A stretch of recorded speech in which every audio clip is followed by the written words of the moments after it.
Hello everybody, welcome back to my channel Garden a Little. It has been a while since I did anything in my garden.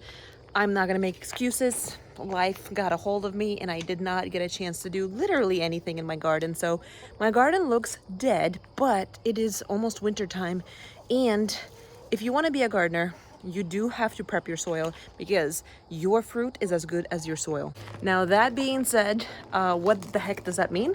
Is that you need to prepare your soil for your next year garden. Now, you don't have to do that. I like to do that. I like to cover my soil up. I like to prepare my soil. One thing that I do want to do is, first of all, get rid of all the weeds in my garden beds. That is one thing that I completely just let loose, and that is not a good thing. That is not something to be proud of. Once the weeds establish in your beds, it is hard to get rid of them because of their regeneration, either by tubers underneath the ground or seeds above the ground. It can be a nightmare. So the goal is to get rid of all the weeds, all the things that are not supposed to be there, and cover the soil up before the frost comes. Just do a quick little walkthrough here. As you can see, I attempted to cover something here, obviously did not do a good job. Now my persimmon tree is doing fantastic. As you know, I have not covered it in the years prior, so I am not going to start doing it now. I am going to leave it as is. Here is a bed that I need to completely clean. This is I don't know what the name of it is, but it's a tree that came from the tree forest here, and I need to get it out of here because it will completely take over the bed if I let it. It has been sucking the nutrients. Wow, look at this, guys. I did not think that they were alive at this point, but my chickens are about to have a good snack, that's for sure. That is one of the tomatoes got decimated by hornworms. I thought for sure hornworms were dead and gone, but as you can see, that is not the case here. Here I have just a hodgepodge of things, of berry bushes. I do want to have a berry bush area per se, but for now, since I don't have anything, those berry bushes are going to stay there. Now, one of the big things that I want to do is get rid of this guy. This is irises. They are beautiful. They are tremendous. However, they take up a whole bunch of space that I don't have to dedicate to them. So I've only planted one tuber and it almost took up, now it's taking up about 1/4 of the bed here, and I am not a fan of that. I need to get rid of that. Milkweed here has come back and it has spread out with all the seeds. I don't mind the milkweed. I just need the seeds to stay out of my garden, so that will be going away. I have my herbs here. I'm not touching them. They have been doing really good. So I have my oregano here. I actually need to get rid of all of these little shoots that this oregano have shot, because oregano is just like mint and thyme. It can take over if you let it. So I really need to keep an eye on it, or else this whole thing is going to be thyme and oregano, which, you know, I don't mind it for now. But my lupine, actually, do you remember that one time I planted a bunch of lupines? That's the only one that survived. My Swiss chard is dying back, but it is not going to be dead. It's going to come back next spring. My tomatoes, I actually have a couple of green, really healthy tomatoes. Those tomatoes are all gone. Strawberries, they're almost all dead, which is totally fine. They are gonna come back next season. I've gotten a lot of different manures and fertilizations in here, so they should be all good throughout the winter. All in all, it's looking really rough, and it is time for me to clean this up. Now, it's going to be a lot of work getting all of these little dandelions out of the soil. Their roots go, oh my goodness, all the way to the bottom of my bed. So it goes soil, gravel, then soil, and that's what my beds are. So I can dig as deep as the gravel goes, and the roots will be that deep too. So the weeds have been taking advantage of all of the nutrients in my boxes, so it has not been the best.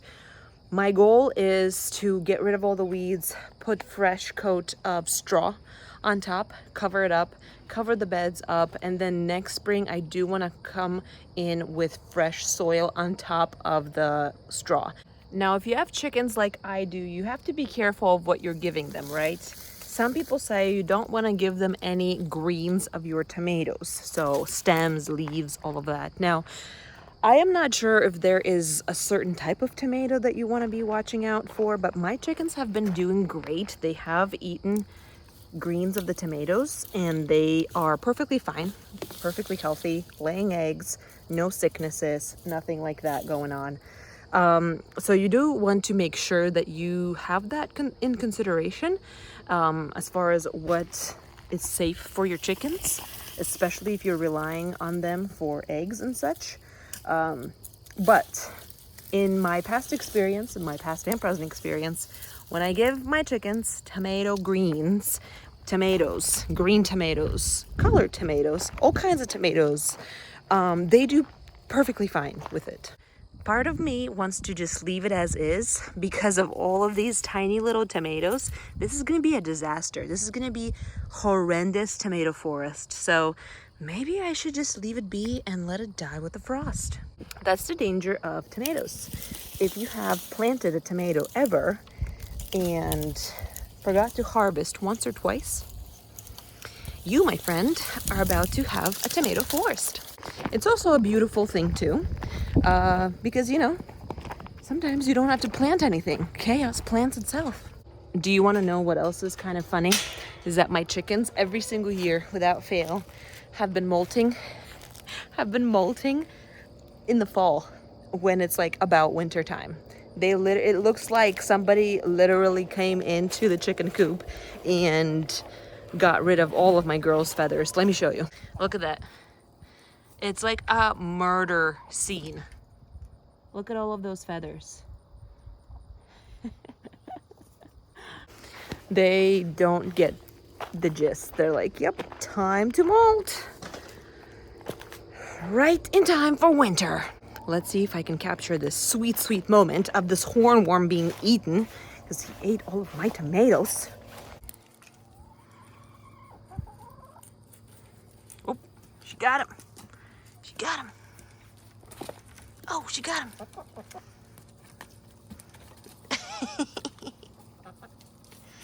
She got him. You gotta love justice.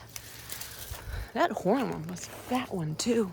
I have not spent a lot of time with my chickens, so they are not as cuddly as they once were, which is a shame because I actually loved spending time with them. Now, when I became pregnant, that's one of the things I tried to stay away from are the chickens, because they can pass down a lot of bad things that you don't want your unborn baby to have. And so I had to stay away from our little ladies, and thus we became estranged. It was so sad. If you're wondering what I'm doing with all of this ripped out stuff, they are going in the chicken coop. All these things are going in the chicken coop. I did not play around with nature. If it can be decomposed, it's going to the chickens.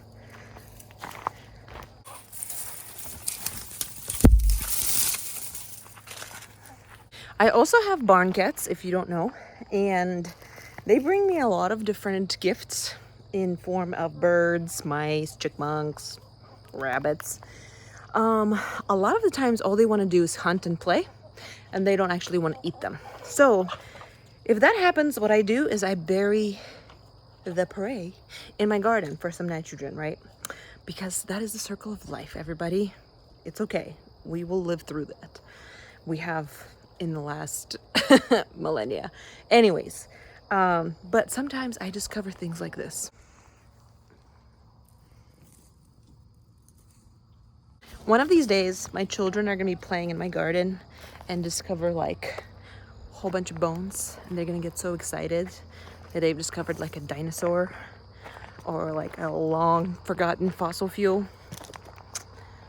And I'm gonna say, good job, keep digging. I have tried a lot of different things to cover my soil up. I have tried pine shavings, I have tried cedar shavings, I have tried straw, I have tried mulch, I have tried hay. And you know what has been the most effective at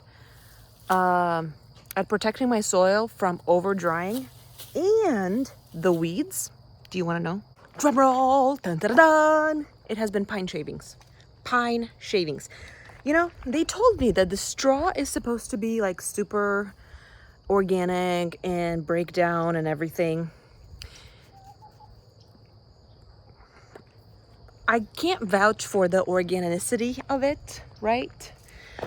Maybe it's more organic, but my evaporation from the soil was pretty much, it helped a little bit. It helped a little bit to cover up the soil. Don't get me wrong.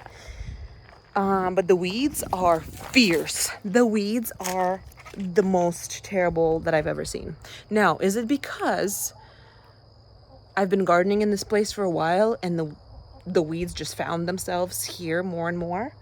Or is it because the straw didn't protect the soil? That is the question. A lot of people told me that pine shavings are very acidic. Not a lot of plants like them. You will kill a lot of your plants.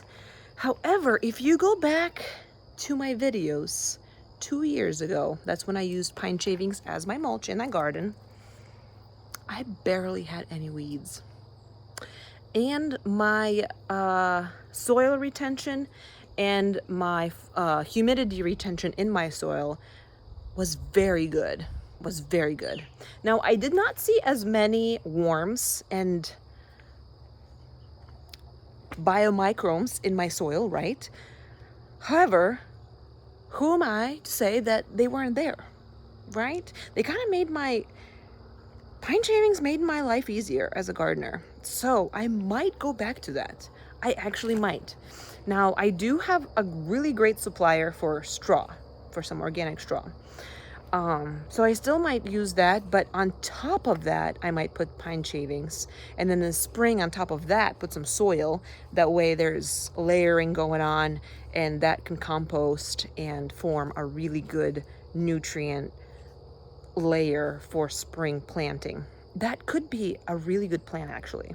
So I'm gonna take my little handy dandy shovel here. Oh my goodness, so many different bugs. And try to work on the plethora of these weeds that are going around over here. Let me show you. I mean, look at that.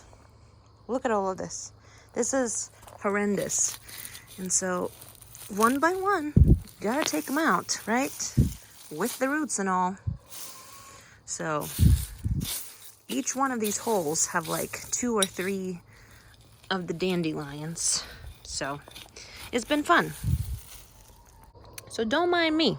I'll be just digging holes over here, trying to undig all of these dandelions. A lot of dandelions, but a lot of different other weeds too. So I just wanted to hop on here, give you guys an update. I really appreciate you tuning in, checking out what has been going on in my garden.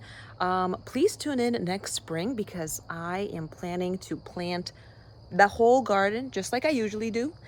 We took a little bit of a break because of my beautiful daughter was born, and she definitely took the first place of my life. And so garden was definitely on a back burner, which is okay, because sometimes that's what you gotta do. Sometimes you do what you gotta do, right?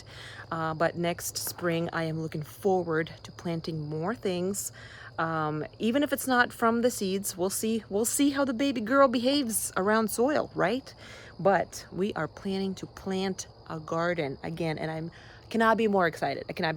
Now, to do that, I gotta prep my soil this year. I gotta prep it now, so my next year garden is ready.